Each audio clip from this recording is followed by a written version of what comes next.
Hello and welcome to Prep Playbook. I'm Jim Rapier, HSSN Managing Producer at NOLA.com and the Times-Picayune.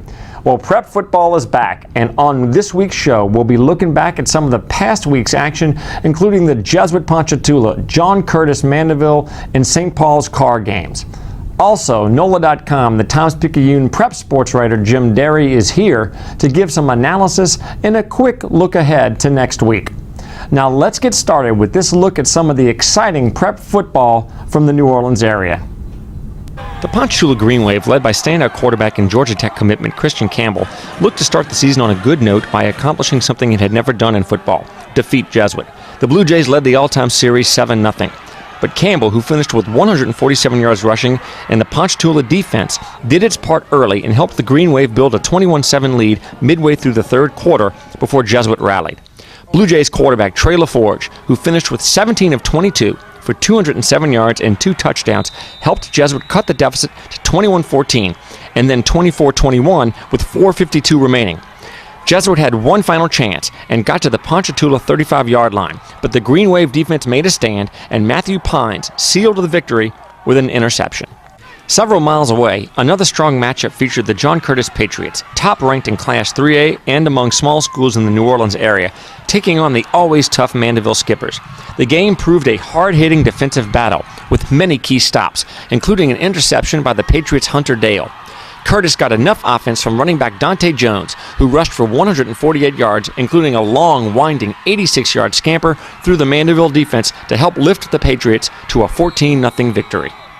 Just up Highway 190, another intense game was going on between the Carr Cougars and the St. Paul's Wolves. St. Paul's built a 20-12 lead into the second half before Carr rallied, thanks to an 88-yard touchdown pass from quarterback Alden Clark to Frederick Jordan. The Cougars then took the lead when Clark, who passed for 282 yards, scrambled 16 yards to give Carr the lead at 25-20 with 2 minutes remaining. St. Paul's had one final answer. Facing 4th and goal at the Carr 4-yard line, quarterback Kenny Sears tossed the winning touchdown pass to Matt Myers with just seconds remaining to give St. Paul's the victory. That was just a quick look at some of the great games we covered around the New Orleans area in the first week of the season. In a moment, I'll welcome in NOLA.com, the Times-Picayune prep sports writer Jim Derry. Don't go away.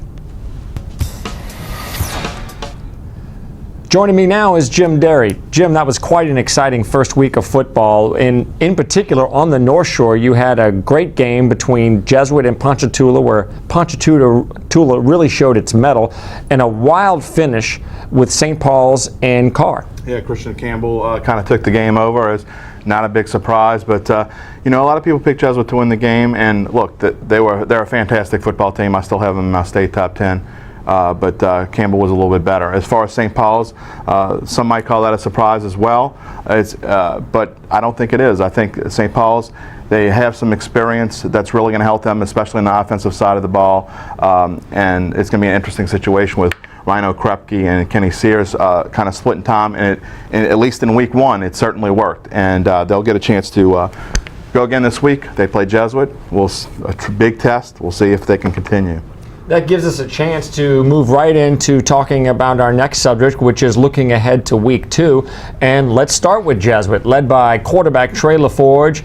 The Blue Jays are staying on the North Shore, and they'll be taking on St. Paul's, which is led by one of their standouts, wideout Jalen McCleskey. What do you think, Jim? An Oklahoma State commit as of last week. Jalen is a tough-nosed kid. His dad is former Saints receiver J.J. McCleskey. Jalen, a really exciting player, should do some big things for St. Paul's. Jesuit really impressed me last week. Even in a loss, LaForge looked solid, and their running game, they were very balanced. I thought Coach Sanji did a really good job there, and it'll be interesting to see what goes on in this next week.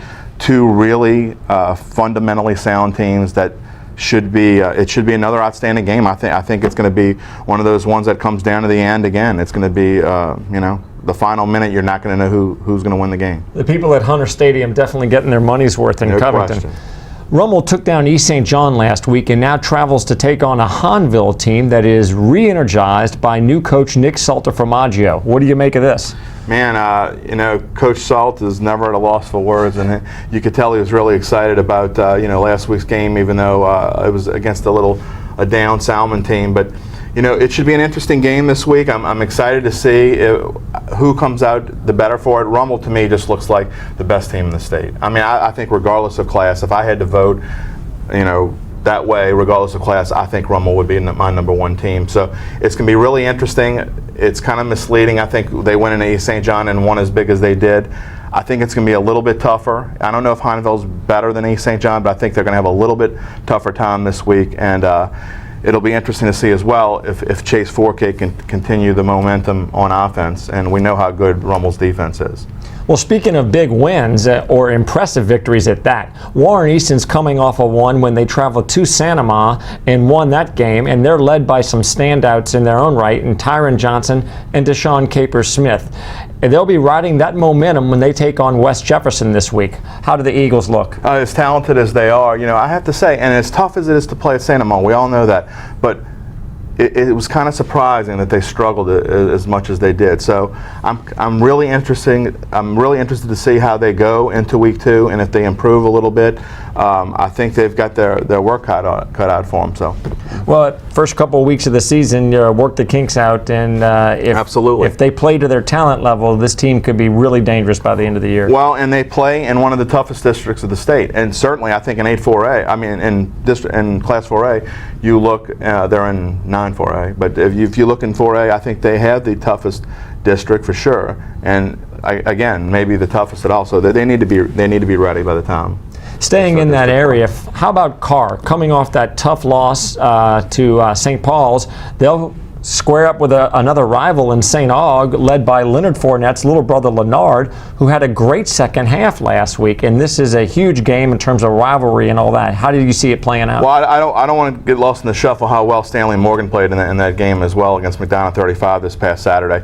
He kept St. Aug in it for the first half. They were really sluggish to start, and the second half, as they started getting a better feel, Leonard started moving the ball a little bit better, and Aug was a little bit better. But hey, I think this is a chance for the Knights to show if they're for real or not, because a lot of people expect them to be down with. They lost almost the entire defense, but they hung with. They did a pretty good job against McDonough 35. So I'm interested to see against what I would call almost a dynamic Carr offense. A scary team to play. Alden Clark looked particularly good last week with a running touchdown, which could have been the game winner if St. Paul's hadn't pulled its late rally, and a long touchdown strike to a receiver as well, and just very potent offensively. Well, Carr is going to be, beyond fired up. Can you imagine Carr at 0-2? I don't have a record book in front of me, but I don't know the last time they went 0-2, considering they went to the Dome 4 years in a row. So it's going to be, they're going to give Aug everything they've got, and I'm glad I don't have to predict that one. That's your job. Oh, great. Well, thanks, Jim. It sounds like the fans have a lot to look forward to with the games this week, and if last week was any indication, it should be a lot of fun. No question. I'm looking forward to it. Fantastic. And don't forget, you can follow all of Jim's work as well as all of our writers at highschoolsports.NOLA.com. Well, that's all for this edition of Prep Playbook. For Jim Derry, I'm Jim Rapier. Thanks for clicking on us. We'll see you again next week.